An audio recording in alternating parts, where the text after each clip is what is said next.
बंदर राजा और उसके 100 दोस्तों की कहानी पन्ना जैसी हरी भरी जंगल की गहराइयों में एक बुद्धिमान और बहादुर बंदर रहता था। उसका नाम था राजा मिजो। मिजो केवल नाम का राजा नहीं था, वह राजा इसलिए था क्योंकि हर बंदर उस पर भरोसा करता था।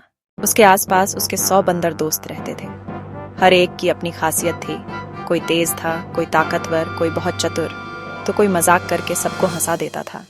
हर सुबह जंगल गूंज उठता था जब राजा मिजो और उसकी टोली एक साथ बातें करते और खेलते।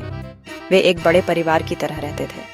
अगर किसी को केले मिलते तो वह सबके साथ बांट देता। अगर कोई नया पेड़ ढूंढ लेता तो सभी को बुलाकर उसमें घर बना लेते। लेकिन एक दिन मुसीबत आ गई। नदी से एक बड़ा मगरमच्छ निकला जिसका नाम था गोरू। अब ये जंगल मेरा है, जो भी बंदर नदी के पास आएगा मैं उसे खा जाऊंगा। बंदर डर गए।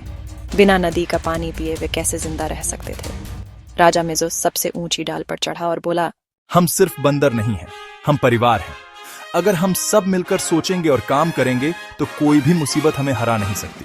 बंदरों ने जोरदार आवाज में हौसला बढ़ाया। उस रात 100 बंदरों ने मिलकर काम किया।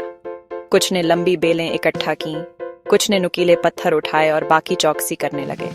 सुबह होते होते उन्होंने नदी के ऊपर एक मजबूत लता का पुल बना दिया, इतना ऊंचा कि मगरमच्छ वहां तक पहुंच ही नहीं सकता था। गोरू ने यह देखा तो गुस्से से दहाड़ा। उसने छलांग लगाई, लेकिन बंदरों ने पत्थर फेंके और जोर जोर से शोर मचाया। घबराकर मगरमच्छ फिर पानी में लौट गया। उस दिन के बाद उसने कभी बंदरों को परेशान नहीं किया। जंगल के सारे जानवर, हिरण, तोते, हाथी, यहाँ तक कि छोटी छोटी चींटियां भी राजा मिजो और उसकी टोली की तारीफ करने लगे। बंदर राजा अमर रहे, उनके 100 दोस्त अमर रहे।